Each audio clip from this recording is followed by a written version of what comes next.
Dans ce cours, nous allons voir le démarrage directement sur le switch. Ici, on voit qu'il vérifie le lecteur flash du commutateur.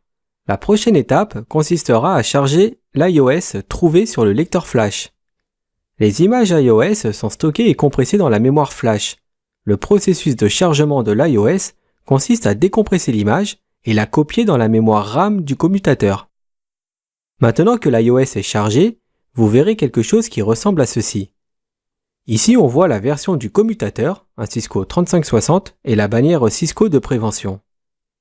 La prochaine étape consiste à vérifier de nouveau le lecteur flash. Et une fois que c'est fait, il lancera tout un ensemble de tests.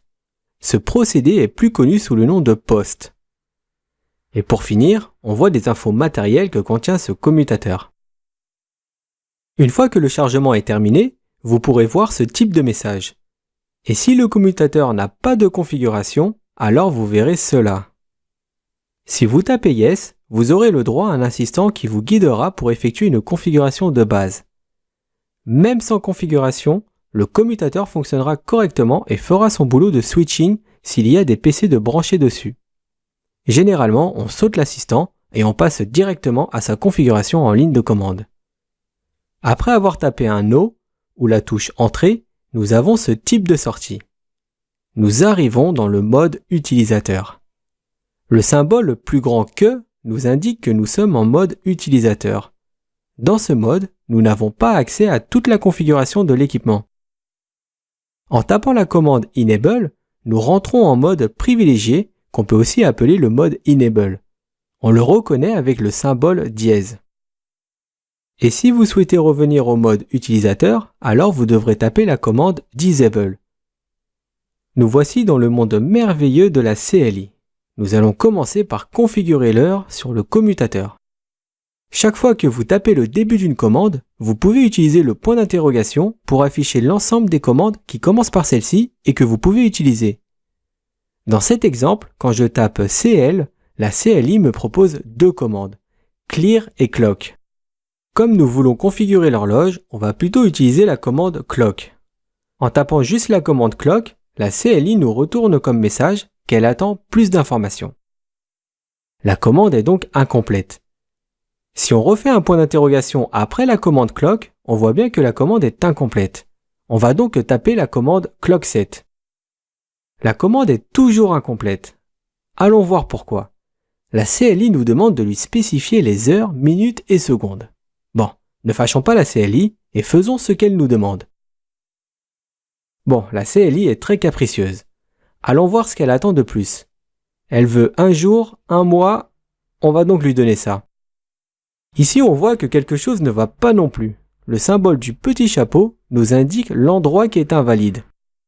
Il faudrait donc changer le format et mettre plutôt le mois en entier, c'est-à-dire février plutôt que le chiffre 2. Cette fois-ci, la commande est acceptée. Si vous voyez un retour à la ligne sans message, c'est que la commande est bonne et qu'elle a été envoyée. Seule une nouvelle ligne vide nous prouve bien que la commande a été acceptée. Ce qui est pratique avec la ligne de commande, c'est que l'on n'a pas à taper complètement les commandes. Prenons un exemple.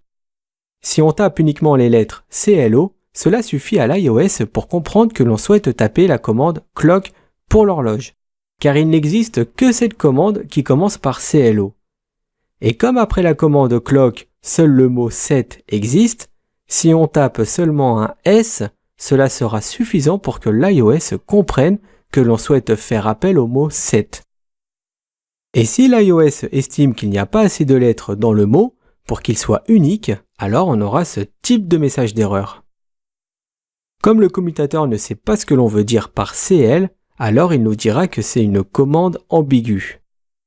Et si on fait un CL et point d'interrogation, on voit que le mot Clear et Clock commencent tous les deux par CL, donc l'iOS ne saura pas laquelle des deux commandes on souhaite utiliser. C'est pour ça que dans ce cas, l'abréviation ne fonctionnera pas. La CLI propose quelques raccourcis très utiles à utiliser. La touche Tabulation permet de compléter automatiquement une commande ou un mot-clé, ce qui est très utile. Par exemple, si vous tapez CLO, puis la touche Tab, l'iOS complétera automatiquement les 3 lettres par le mot Clock. Le CTRL A amène votre curseur au début de la ligne. c'est plus rapide que de presser la flèche gauche plusieurs fois. Le CTRL E amène votre curseur à la fin de la ligne.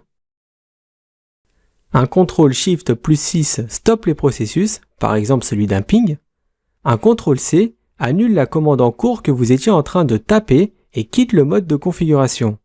Et un CTRL Z met fin au mode de configuration. L'iOS Cisco conserve un history de toutes les commandes que vous avez précédemment saisies grâce à la commande Show History.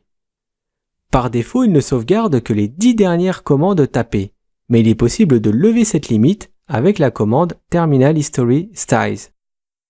Dans l'exemple, je demande à faire afficher les 50 dernières commandes dans l'historique de l'iOS.